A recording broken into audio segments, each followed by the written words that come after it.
Peace, blessings, much respect, much love. It's your boy, the Ghetto Guru, aka Shango, coming back with a third video of the day. Hope all is well. Hope you're having a great day. If not, I hope the rest of your day get better. But I'm gonna get right into this third video, so check it out.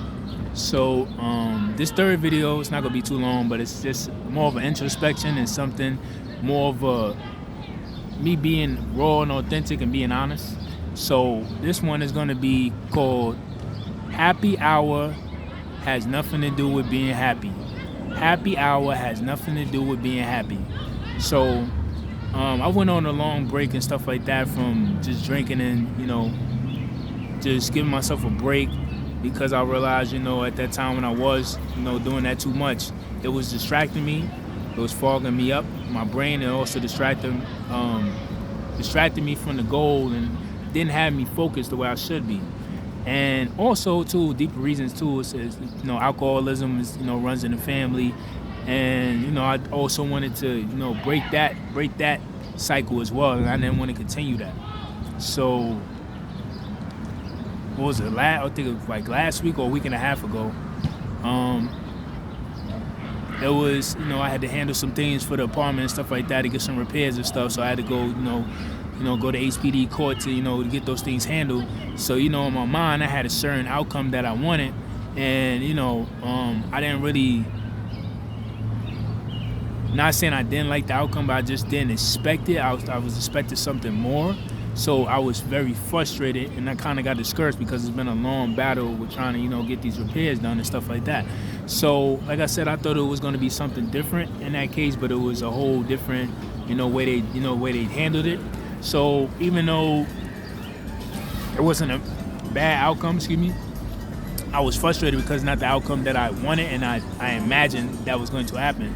So I got discouraged about that because it's been a long journey with, like I said, with trying to get these things done. How you doing?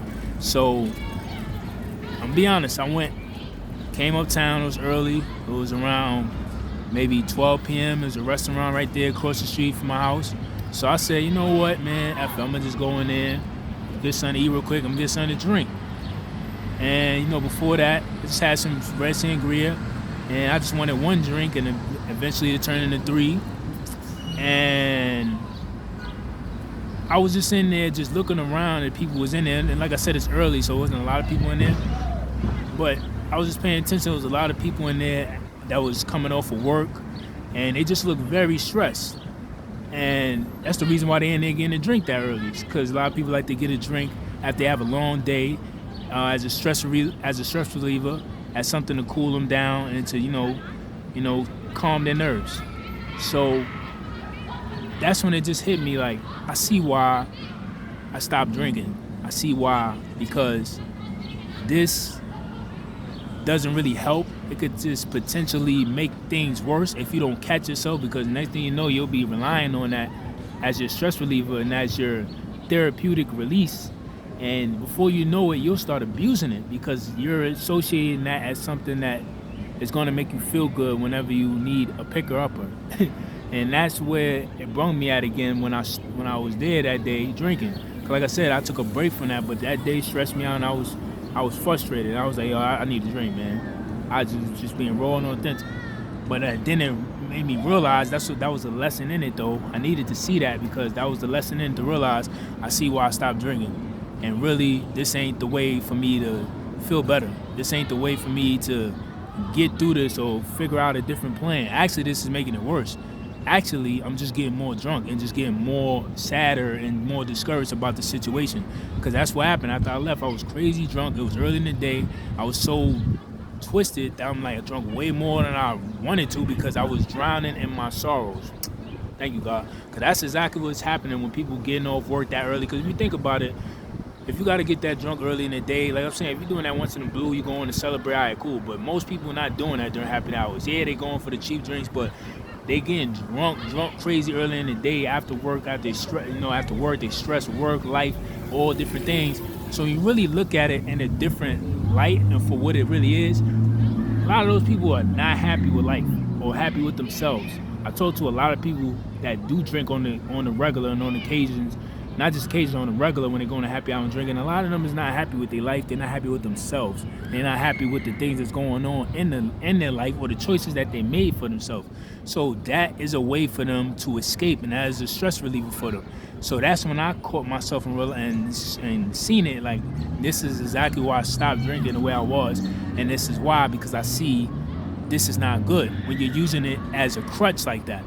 And that's what I mean by happy hour isn't really happy. See, they do a lot of things. When I say they, I'm talking about the corporations, the people that run the world and, you know, have these things set up in place. When they come up with these names and terms, we have to realize and be careful of the psychological damage and the psychological warfare of it. Because they're naming it happy hour, right? So that, yeah, it sounds good, but really, like I said, there ain't nothing happy about happy hour, because if you're drinking that early in the day, you don't really feel happy about life. You don't really feel good if you're doing that all the time. And you're getting drunk to the point you're belligerent drunk.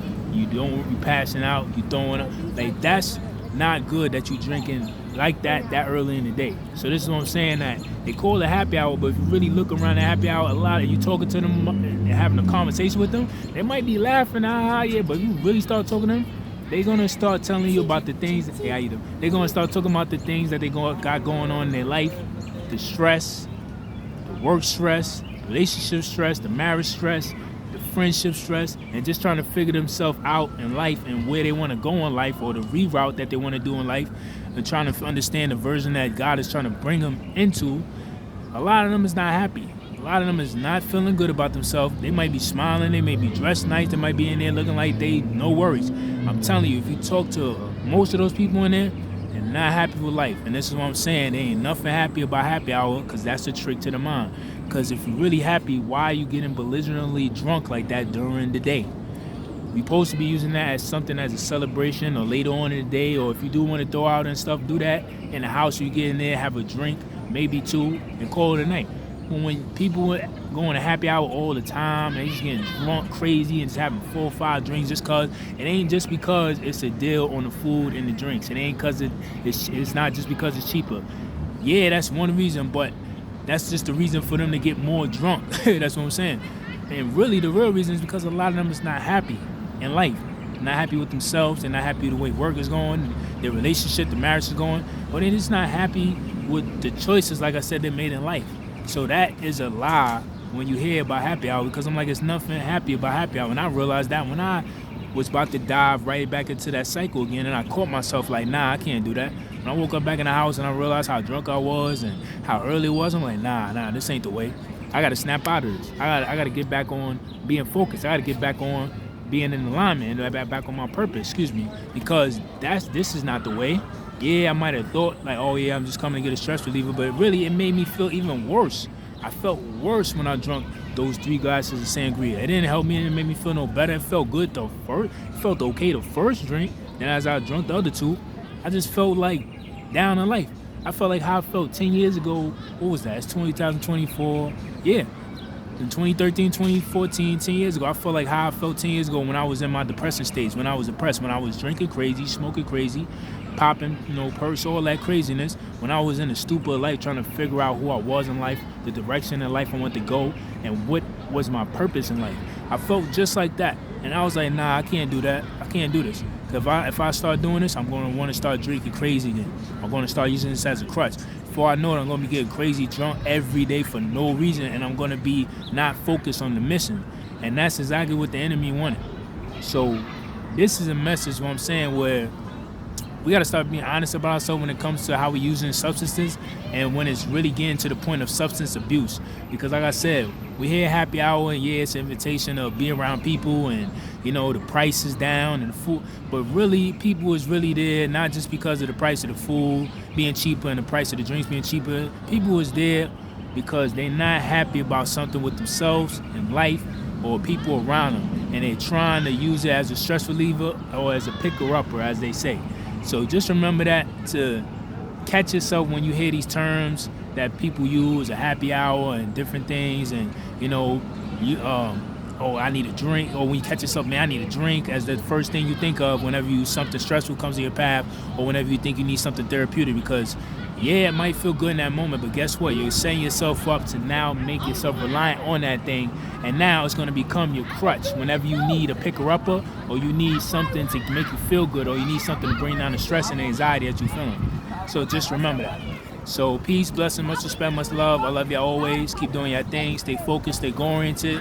Like I always say, whether we run, whether we jog, whether we sprint or crawl, because life is that hard. Sometimes you can't run, you can't jog, you can't sprint. Only thing we could do is crawl to that destination. But like I always say, somehow, some way, we gotta make it to our destination someday. So peace, blessings, much respect, much love. I love y'all always. Keep doing your thing, stay goal-oriented. And to the next topics. Peace.